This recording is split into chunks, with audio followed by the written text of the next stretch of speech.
오부 좀 웃기는 사람들 이야기 좀 하겠습니다. 이 정권 들어가지고 똥 오줌을 구별하지 못하고 권력을 믿고 웃기게 설치거나 다 망한 주제에 무너져가는 초가집에 집문사나 들고 있다고 그걸 갖고 껍죽거리는 또 저 한국당이나 이런 사람들도 우습기는 매 한 가지입니다. 자, 지난 1일날 밤에 벌어졌던 국회에서 벌어졌던 청와대 비서실장 정무수석은요, 이 정권의 사람들이 얼마나 오만방자한가.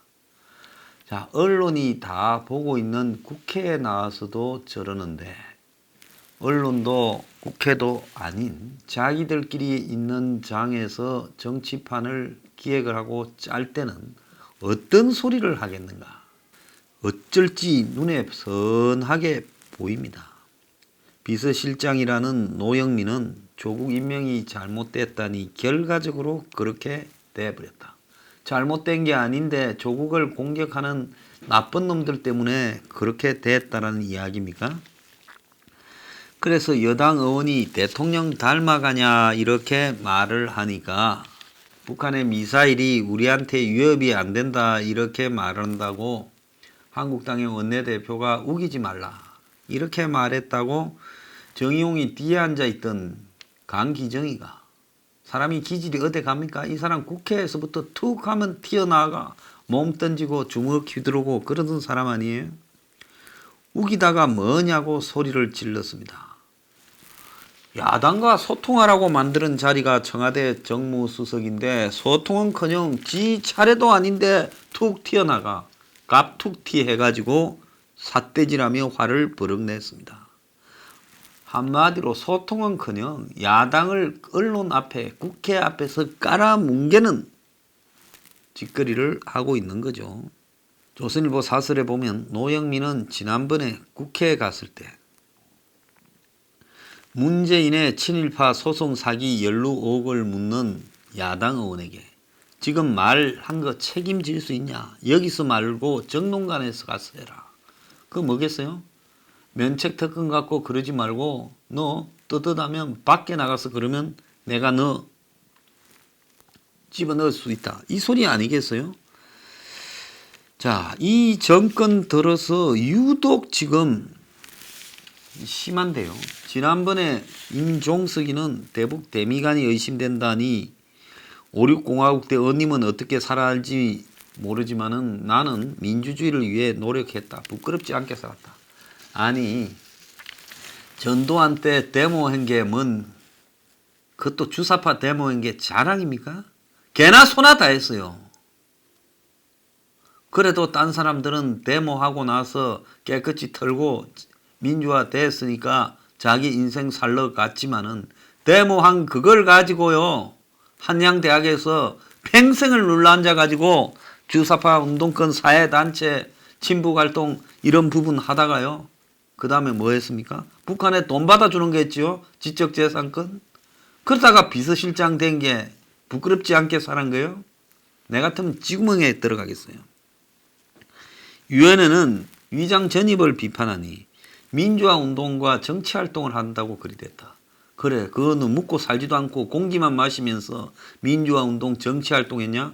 그 사이 자식 좋은 학교 보낸다고 온갖 애쓴 거는 다 잊었냐? 돈 버는 거는 잊었냐?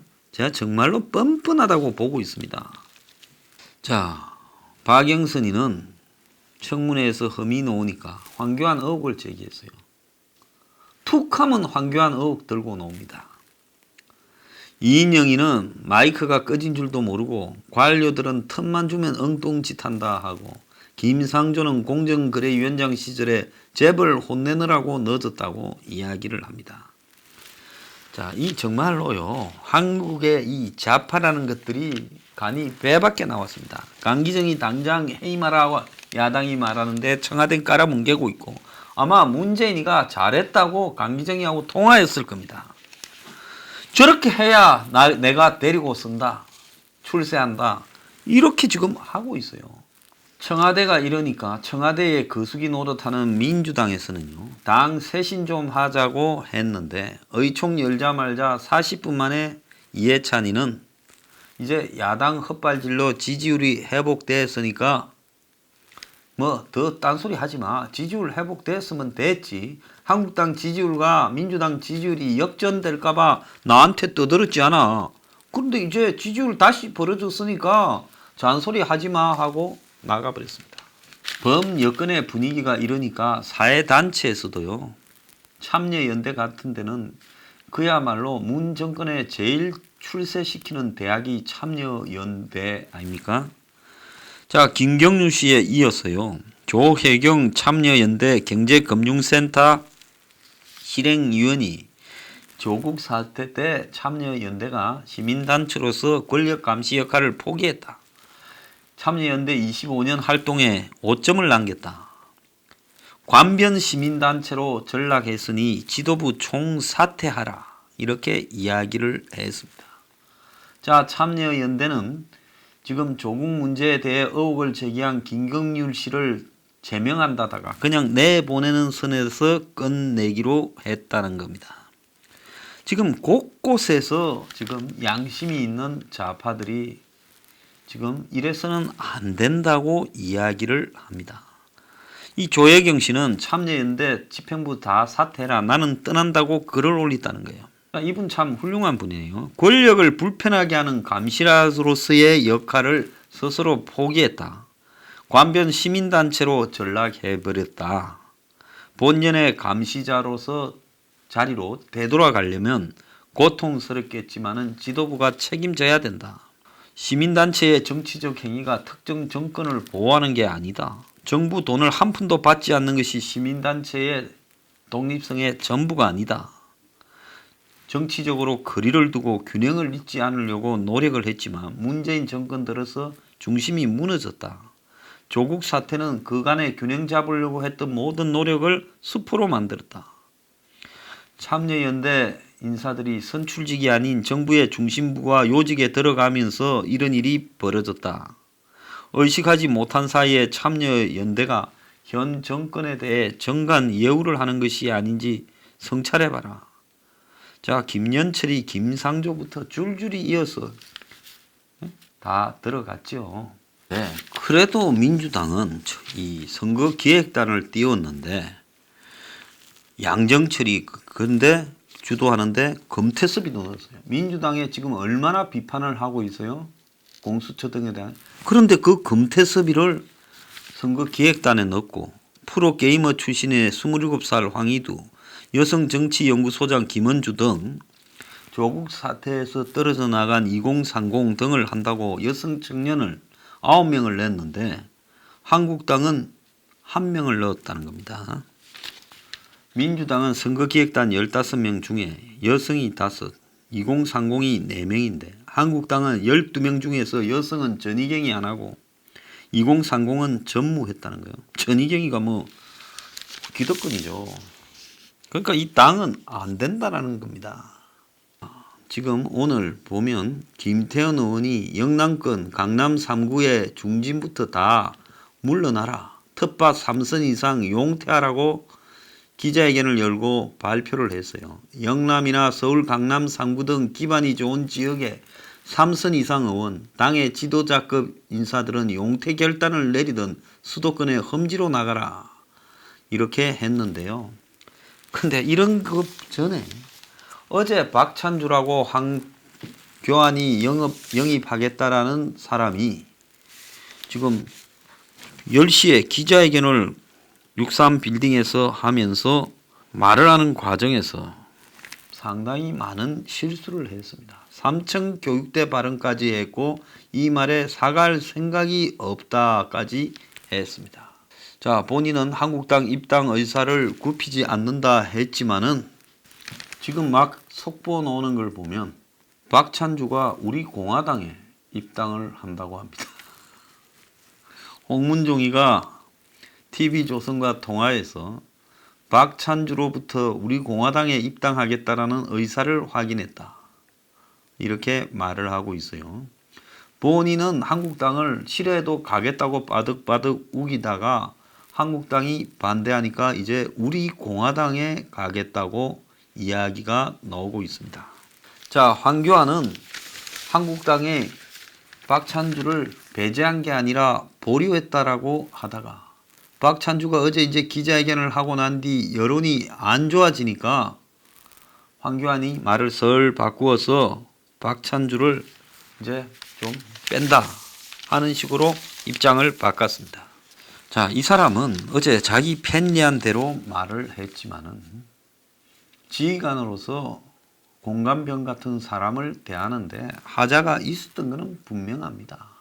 그럼 그게 기자회견할 게 아니라 정치를 좀 하지 말아야 되죠. 그러면서 대사회적 발언과 봉사와 희생을 하면서요. 자신의 과거에 오명들이 씻겨지기를 기다리고 그 다음에 기회가 있으면 정치를 해야지. 지금 자기가 물론 정권이 이 사람을 망신 주려고 했지만은 그 망신 주려고 하는 근본적인 원인 소지를 자기가 한 부분이 있어요. 저도 들은 이야기가 있습니다. 그래서 제가 처음부터 이 사람 영입했다 했을 때 사고 날 줄 지금 알았습니다. 그래서 제가 좀 아니다 하니까 또 무슨 댓글에 뭐 그러대요. 수구 꼴통하고요. 그 다음에 정상적인 상식을 가진 리더하고 구분을 할 줄 알아야 됩니다. 특히 보수 계신 분들은 그거 구분 정확하게 할 줄 알아야 돼요. 그러니까 이제 처음에 박찬주 등을 데리고 온 황교안 리더십이 완전히 그냥 욕을 다 먹고 있지요. 뭐 데리고 온 사람 몇 명 되지도 않는데 오만 욕들이 다 곳곳에서 터져 나왔습니다. 특히 청년 대표라는 사람에 대해서도 지금 욕이 터져 나오고 있지 않습니까? 자, 이제 불리해진 황교안은 질책을 경청하겠다. 자유우파 대통합을 견인하겠다 이렇게 말을 하지만은 사람 이제 영입하면서 당의 힘이 세져야 될 건데 욕이란 욕은 다 처먹는 일이 발생했으니 이게 인재 영입이라고 할 수 있겠느냐. 극우 일변대의 인물을 영입했다. 수도권이나 중도층 민심은 어떡하란 말이냐. 자, 지금 이런 일이 벌어지고 있는 가장 핵심은요. 황교안이라는 사람이 세상을 보는 시각이 결여됐다. 그 시각이 나이 60 넘어서 바뀌겠습니까? 그건 안 바뀌는 부분이에요. 그리고 시각이 아주 편중되고 결여되고 아주 협소하다. 그리고 그러다 보니 주변에 어울리거나 아부하는 사람 숫자들도 딱 정해져 있다. 거기에 둘러싸여서 세상을 볼 줄 모르는 겁니다. 자기가 지금까지 잘 풀려온 관운의 수준에서 세상을 바라보는 거죠. 거기에 서민이고 진정으로 고통받는 사람들이 보일 리가 있겠습니까? 거기에 노블레스 오블리제가 어디 있겠습니까? 자, 마지막으로 웃기는 사람 한 명 더 이야기하고 끝내겠습니다. 김명수 대법원장요. 이 사람 지난번에 홍콩에 뭐 회의 갔다가 마누라하고 주말에 홍콩 시위하는데 투어 좀 해달라고 총영사관에 이야기했다가 망신당했죠. 그런데 밖에서 세면 안에서도 셉니다. 쪽팔리게 대법원이 감사원에 적발이 됐다는 거예요. 대법원장이 새로 취임해가 대법원장 공간을 개보수한다고 4억 7천만 원 예산을 딴 데서 끌어와가지고 총 16억 7천만 원을 썼다는 거예요. 칠레 같았으면 데모 났습니다.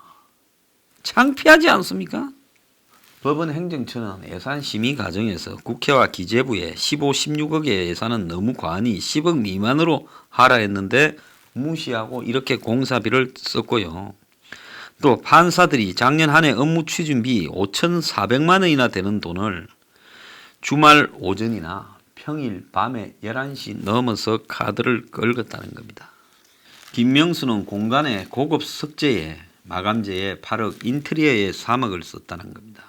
그래서 예산 4억을 무단으로 끌러와서 썼다는 거예요. 사법 신뢰도가 OECD 국가 중에 꼴찌로 나와서 대법원이 발칵 뒤집어졌다는데 이 짓을 했다는 겁니다. 그래서 지금 한국을 빼고 발표를 하도록 할 모양이다. 이런 이야기가 전해지고 있습니다. 사법 신뢰도를요.